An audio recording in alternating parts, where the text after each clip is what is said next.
So why does it feel like we're losing to this administration?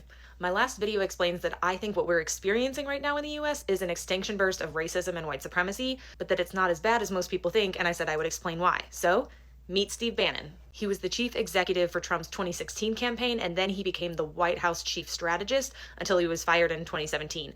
But they have been using his strategy ever since. It's called flooding the zone, and they literally still brag about it to this day, how good it is at overwhelming Democrats or anyone who doesn't like what Trump is doing. Trump sends aggressive and violent ICE agents into our cities. Wait, did you see what he tweeted about the Obamas?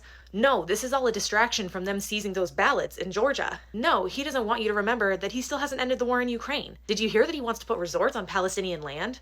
I hear he signed 20 pardons last night. How many executive orders have he signed this week that are all unconstitutional? And so on and so on.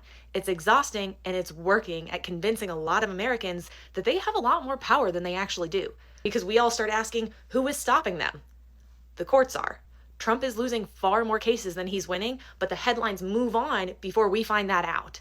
That's the whole point. They know that a majority of what they're doing is going to get blocked, and they're going to be able to do plenty of damage before the system can catch up, and it will be enough to convince Americans that they have this unlimited power that they simply don't. They just have to keep the headlines moving to make it seem that way. Did you know that they tried to overturn gay marriage and failed, even with the stacked Supreme Court they have now? It was hardly a blip on the radar because they just kept finding outrageous things to distract us from their loss. Find ways to look for the wins because they will not be in the headlines. That's what will make it easier to keep hope.